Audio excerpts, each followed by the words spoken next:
Emmanuel Milimouno, je me tourne vers vous pour parler de la subvention des médias 2022. On nous parle d'une rallonge budgétaire de 2 milliards 600 millions oui, de francs guinéens. C'est un communiqué du conseil d'administration de la maison de la presse qu'il a annoncé. Oui. Le communiqué précise que, en tout cas, le conseil d'administration dit avoir été informé du fait que les autorités de la transition ont inscrit une nouvelle ligne, ont inscrit un nouveau crédit en tout cas de 2 milliards 600 millions qui est donc à titre de subvention pour les médias privés et la maison de la presse dans la loi de finances rectificative.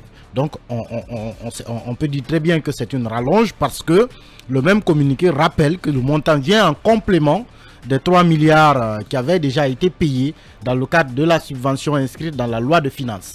Et que désormais, donc, cela porte le montant à un seuil total de 6 milliards pour l'année budgétaire 2022. Donc nous partons de 3 milliards on part de subventions de 3 milliards 129 millions à 6 milliards de subventions accordées aux médias et à la maison de la presse. Bien. Mais ce n'est pas tout parce que la maison de la presse fait savoir que tout cela s'ajoute évidemment au nouveau siège qui a été donné à la maison de la presse, mais aussi aux sièges qui ont été octroyés à la presse dans les régions, à l'intérieur du pays, leur équipement et leur fourniture notamment en matériel informatique et en connexion Internet et bien d'autres équipements. Donc voilà, c'est un peu la quintessence de ce communiqué, l'information étant que la subvention pour la presse cette année atteint les 6 milliards. Donc on va dire que le colonel Mamadi Doumbouya a tenu promesse. A tenu promesse parole. Parce qu'il l'avait dit. Il l'avait dit à la presse qu'il allait revaloriser la subvention accordée aux médias. Et là, il vient clairement de la doubler. Bien, Talibé Bari, vous êtes de l'Urtelgui, autrement, vous êtes au bain de tout ça, au cœur de tous ces sujets. On peut dire donc que Mamadi l'a promis, il l'a fait. Oui, on peut bien le dire ainsi, puisque Emmanuel le précisait. C'est une subvention qui a donc doublé par rapport à ce qui était pratiqué, parce qu'il y a des années antérieures, cette subvention n'atteignait pas 3 milliards. On invoquait à l'époque des raisons économiques et financières qui expliquaient qu'on devait rogner cette subvention de plusieurs, en tout cas, centaines de millions. Alors, vous vous rappelez quand le colonel est arrivé aux affaires, en janvier, il avait reçu les associations de presse, en tout cas l'ensemble de la famille de la presse au palais Mohamed V. Parmi les doléances à l'époque posées par les associations de presse, il y avait la nécessité de rehausser la subvention accordée à la presse pour la porter à des niveaux, à un niveau égal ou quand même qui avoisine celui de la subvention donnée au Sénégal, donnée en Côte d'Ivoire et dans d'autres pays. Donc à l'époque, on avait en tout cas la tête dans les étoiles parce que nous, on estimait que cette subvention devait en tout cas dépasser la barre des 10 milliards.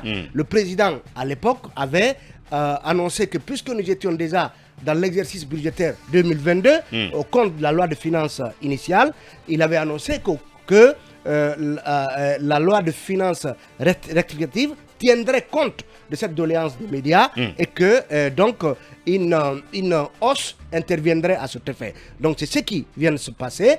Ce qui est intéressant, Mamadouri, c'est que non seulement il y a une hausse, mais il y a que l'État va débourser 2 milliards 600 millions, en tout cas doit débourser au compte du reste de l'année budgétaire 2 milliards 600 millions en complément des 3 milliards 400, je crois, qui avaient été donnés. Donc ça veut dire que la presse, en tout cas, doit s'attendre à un montant de 2 milliards 600 millions à partager au compte de la subvention accordée à l'État pour l'année 2022. Parce que les 3 milliards avaient déjà été débloqués, et même distribués, déjà repartis. Donc il n'est pas à exclure, en tout cas c'est comme ça que l'on comprend les choses. Au regard donc de la loi de finances rectificative.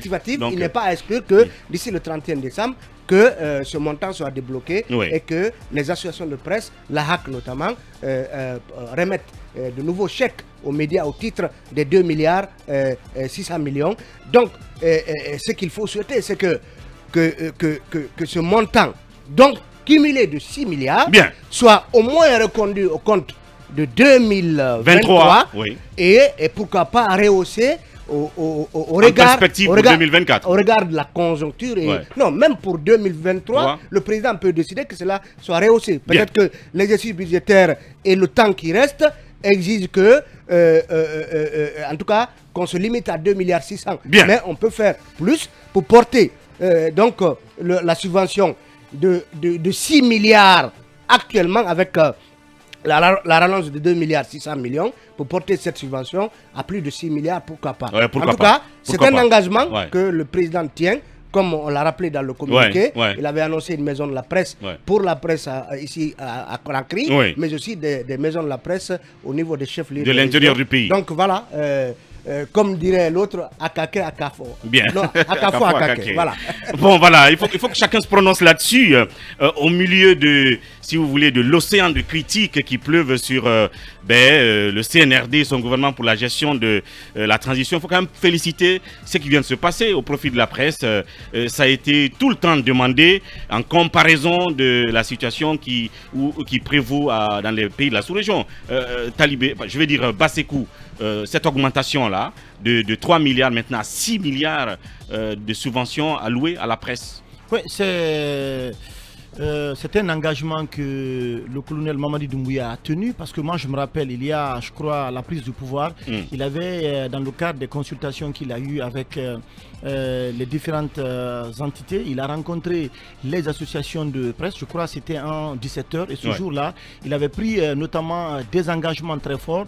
Le premier engagement, c'était la construction, je crois bien, d'une maison, la construction ou bien la mise à disposition d'une maison donc de la presse digne de nom. Aujourd'hui, il faut se réjouir que cet engagement a été tenu. Et ensuite, les associations de presse ne sont pas allées de main morte devant le colonel Mamadi Doumbouya et les membres du CNRD, puisqu'ils avaient demandé aussi la revalorisation, notamment de la subvention qui est allouée à la presse. Donc, le colonel Mamadi Doumbouya, ce jour-là, avait clairement indiqué qu'il allait voir avec le département ce qui allait être fait pour notamment revoir. Et aujourd'hui, il l'a fait. Donc, c'est un engagement qui a été tenu. Maintenant, il y a souvent des problèmes au niveau de la distribution de ce montant. C'est notre sujet. Ça va arriver, mais il faut déjà se réjouir vraiment de cet engagement qui a été respecté par le colonel Mamadi Doumbouya, parce qu'au temps d'Alpha Condé, on s'est battu par tous les moyens ici, les associations de presse, pour que cette révalorisation ait eu lieu. Malheureusement, on nous évoquait tout le temps des contraintes financières, des difficultés financières qui font qu'en réalité, on ne pouvait pas revaloriser ce montant. Donc aujourd'hui, espérons que le gouvernement qui viendra après, eh bien, que les 6 milliards soient maintenus, parce que voilà, on ne peut plus se permettre encore vraiment de raboter ce montant qui a été obtenu. Bien, voilà, Mohamed Kaba, donc l'engagement de Mamadi Doumbouya tenu, mais aussi il faut y voir derrière le travail du gouvernement, à travers sans doute le ministère de l'Information, le CNT qui regarde la loi et après qui vote tout ça. Qu'est-ce qu'il faut en dire? Oui, mais c'est un engagement qui vient d'être respecté. C'est un ouvre de soulagement pour la presse. Mais moi j'ai un problème juste avec la clé de répartition. Oui, donc, ça c'est un autre débat. Non. Là nous parlons déjà de... C'est le moment d'en parler. On parle du factuel. Oui, mais c'est le moment d'en parler. C'est l'augmentation, c'est le doublement. Maintenant, oui, c'est le doublement, ça c'est un fait. Oui. Ça c'est un fait. Mais il y a des structures qui ont 17 milliards. Une structure de communication qui a obtenu 17 milliards. Donc moi je ne peux pas me réjouir des 6 milliards de toutes les associations de presse. Bien. Je sais de quoi. Non, mais je vais insister. Il faudrait que l'AGP fasse le ménage. L'AGP. C'est extrêmement important. L'association. Des journaux fleurissent n'importe comment, ça et là. Et lorsque ces journaux même envoient des exemplaires à la HAC, une seule fois, on dit non, mon journal existe, il faut que j'ai de la subvention. Bien. Que dire des sites internet? Lorsqu'on est dans son salon, on a 10 millions, on crée un site internet et on s'attend à une subvention. Bien. Donc il faudrait partager la subvention aux plus méritants. Aujourd'hui, il y a des critères. Il y a des journaux qui n'existent quasiment que de nom. Des titrologues. Il n'y a pas de contenu. C'est-à-dire on publie un bimensuel ou un mensuel. On dit non, je dois avoir la subvention. Si la HAC ne sonne pas à la fin de la récréation, il faudrait que l'AGP fasse le ménage à son sein. C'est extrêmement important. Il y a plus de 200 journaux qui veulent avoir des subventions. Non, je veux juste appuyer c'est pas sérieux. Je veux juste appuyer ce que Mohamed dit. Il y a des sites internet également qui ont leur bureau dans le sac. Je ne sais pas comment la répartition de ce montant se fait parce qu'il y a un lobby important qui se fait. Je pense qu'il y a des critères d'évaluation et ces critères-là doivent être respectés. Il faut renforcer. Parce qu'il y a des sites aujourd'hui en réalité qui font du bon travail, qui ont du contenu, mais par contre il y a d'autres qui n'existent même pas, qui ne publient même pas. Il n'y a pas de mise à jour, absolument rien. Et dans la distribution de ce montant, eh bien c'est parfois ceux qui obtiennent un montant suffisant à cause notamment du lobbying qui est fait derrière. Donc tout ça, il faut revoir tout ça. Bien. Akoumba Diallo là-dessus. Mamadou, si je n'avais pas un regard malveillant, j'aurais dit que ça ne me fait ni chaud ni froid. Bien. J'ai un site internet, lepetitdéputé.com, que je n'ai jamais inscrit pour la subvention. Bien. Parce que c'est par plaisir que je l'ai créé. C'est quand j'ai une enquête que je pense être partageable, je publie là-dedans. Il y a des gens qui m'aident, je pense que c'est suffisant. Pourquoi j'ai dit que si je n'avais pas un regard malveillant, ça ne me fait ni chaud ni froid. La presse guinéenne doit apprendre à se faire respecter. C'est-à-dire? Premièrement, on nous attribue une maison de la presse conflictuelle et on l'accepte. Je trouve cela très dommage. Deuxièmement, quand le président a des activités, je pense que si nous ne sommes pas totalement absents, on peut nous compter au bout des doigts. Je pense que ce n'est pas respectueux pour la presse. Il faut que la presse ait accès aux dirigeants de la République de Guinée pour que la presse puisse véhiculer un message, une information partagée.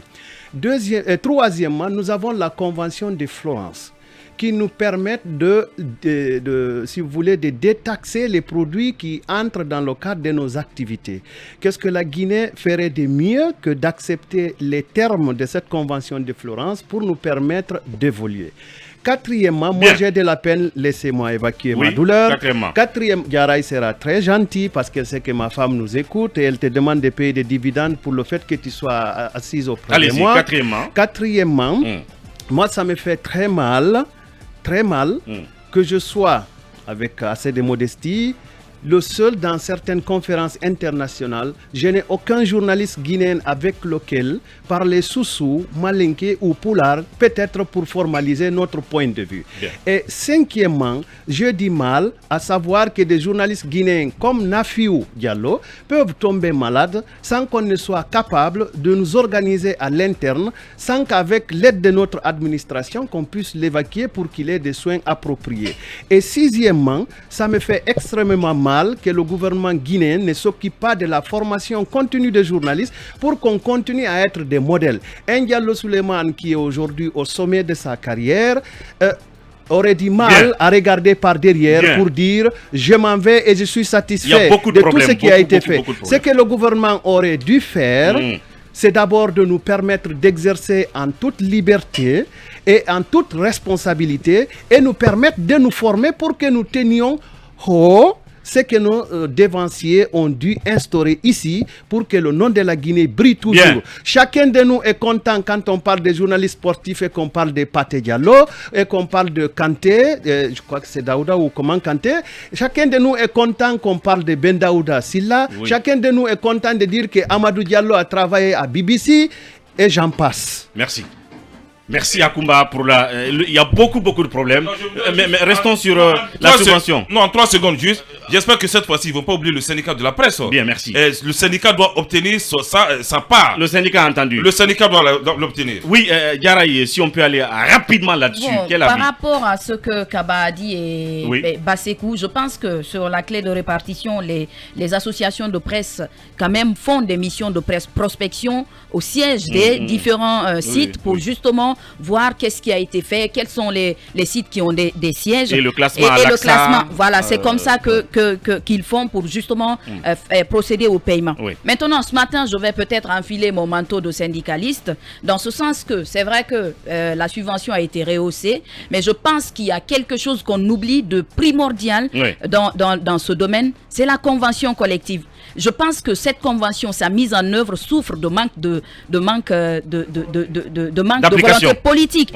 volonté politique, puisque en fait, la convention, elle a quand même progressé, mais avec ce manque de volonté politique, on a du mal à ce qu'elle se mette sur la voie. Bien. Et je pense que ceux qui sont les pivots, le pivot central des médias, ce sont les journalistes. Bien. Et je pense que quand on va mettre en œuvre cette convention collective, ça va aider à perfectionner ou bien à parfaire les conditions de vie et de travail de ces journalistes qui sont sous la pluie, sous le soleil, pour justement offrir de l'information vérifiée et puis à la population. Bien. Je pense que dans les engagements à prendre, le colonel doit aussi voir avec le ministère, le département de tutelle, pour justement voir comment il faut réunir les parties impliquées pour justement aller à la mise en place de cette convention. Bien. Merci Garay. Oui, vous l'avez donné l'information tout à l'heure, mais votre commentaire, Emmanuel, en 30 secondes. Je crois que peut-être que cette rallonge qui a été apportée par le président de la transition devait pouvoir servir à quelque chose de concret. C'est vrai, évidemment, la subvention en tant que telle n'est pas aussi suffisante pour que chaque média puisse se sentir à l'aise dedans. Bien. Mais de mon point de vue, on peut peut-être prévoir, Akumba a soulevé une question très importante, la question de la formation. Bien. La formation, elle coûte de l'argent, elle coûte cher. Les entreprises ne peuvent pas la garantir à leur personnel. Ce ne sont pas toutes les entreprises aujourd'hui qui offrent des formations aux journalistes. Il y a quand même, mais il y a le doyen Djibril Diallo qui est à la tête de ce service, je crois que c'est le service de formation au ministère de l'Information.